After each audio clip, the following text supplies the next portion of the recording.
Hey everyone. So today, as we continue our Lent study, I want to talk about being contagious. I don't think we see that word as a positive word. Maybe at some point in history, but certainly not recently. That if you're contagious, stay home. If you're contagious, don't come here. In fact, if anyone in your family is contagious, don't come around me. Because ultimately, if we catch whatever they got, it's going to cost us something, days away from work or whatever. And so contagious is not we don't look at that word very kindly right now. There's a time when there were people who were contagious in the time of Jesus, and I want to read you a story of this, specifically about a leper. Leprosy was a big deal first century. It made you unclean. And if you were a leper or someone with leprosy, or you were leprous, or even appeared leprous, which just meant these kind of splotches on your skin, could be red, could be ashy, could be white splotches. But whenever people saw it, and by the way, it's a very obvious disease, couldn't hide it. It wasn't like cancer on the inside of the body. It was just, you could see it all over. They were commanded by law to tell everyone that they were unclean. In fact, that's the word they had to shout out: unclean, unclean. I am contagious. And they had to shout it from the rooftops everywhere that they went, because they still had to live, still had to go get food, still had to go to market, and they figure out how to do this while being contagious. And they had to give everyone the option of getting 6 feet or more away. And so Jesus lived amongst these people, but what's amazing about Jesus, he didn't run away from them. Everyone else would, there he is, he's unclean, get to the other side of the road, as they didn't want, leprosy cooties to get all over him. And but Jesus wasn't like that at all. Let me read you the story. This is in Mark 1, verses 40 through 45. A leper came to him, that's to Jesus, imploring him, and kneeling, got down on his knees in front of him and said, "If you will, you can make me clean." I love the fact that it wasn't even like a question. He just said it. I know you well enough, and I've seen you do what you do enough, that if it's your will, you can make me clean. Not will you make me clean, you can, if it's in your will. I love it. Moved with pity, Jesus stretched out his hand and touched him. He touched him. Nobody touched lepers. Are you kidding me? In fact, Jesus didn't even have to touch him to heal him. He didn't have to. Y'all hear me? He could have just said it. He could have just spoke it. He could have thought it.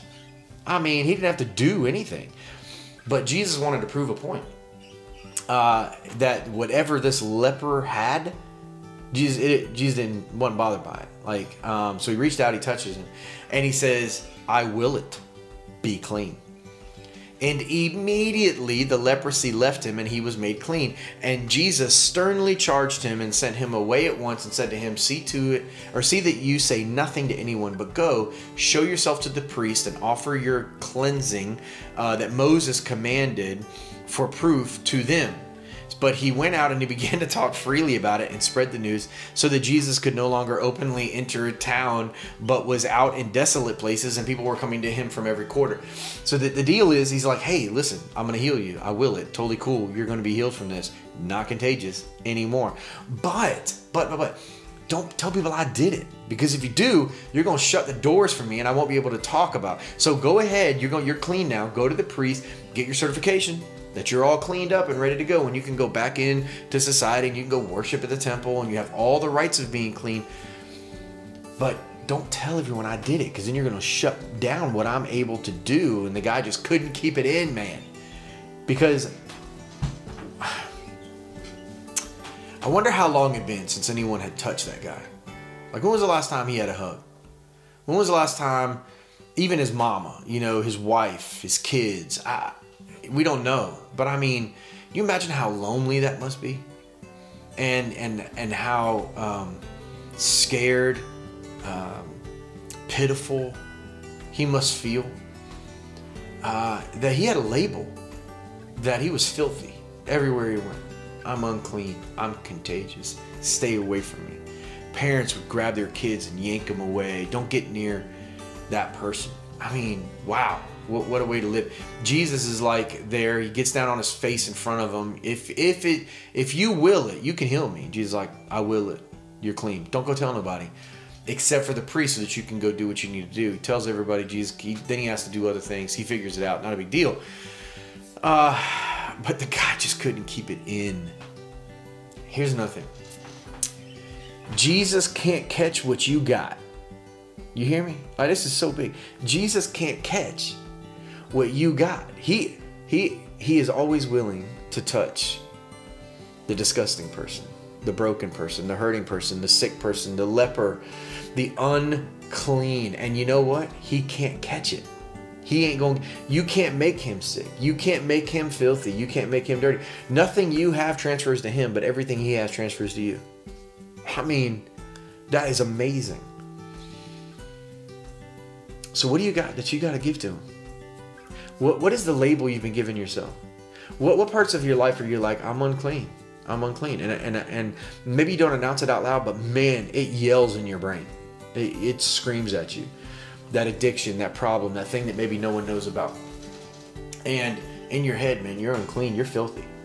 That part needs to be touched by Jesus, because he can remove it. And he won't get it, but what he'll give you back, he will restore you in every way possible.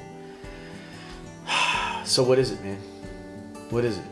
What is it that you're walking around in your life, and you in your head you're thinking, I should tell everyone I'm unclean, I'm filthy. What is it that you can take to Jesus and say, I already know you can? Would you make me clean? Actually, you don't even have to ask. You just say, if it's your will, you can make me clean.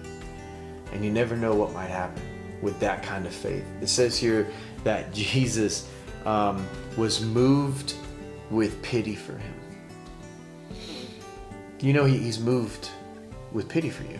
When you're going through stuff and you don't know what else to do, give it to him. He can take care of it. In the same way that he can heal this person and has healed people of physical problems, he can heal you in the same way spiritually. That you have parts of you that feel dead. There's parts of your spiritual life that have these spots on them, and they don't look pretty.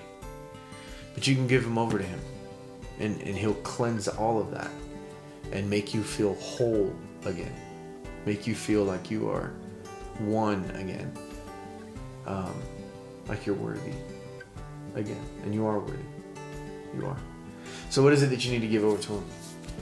Give it to him. Quit yelling unclean. Quit yelling leper. Quit yelling in your heart of hearts all those things that maybe others have labeled you, or you've labeled yourself. Maybe start calling yourself clean. Start calling yourself pure. Start calling yourself whole. Start calling yourself a child of the Most High God, the one whom Jesus made whole again. All right, you guys have a wonderful rest of your day, and we will pick up here again tomorrow as we journey through the New Testament, getting ready for Easter Sunday.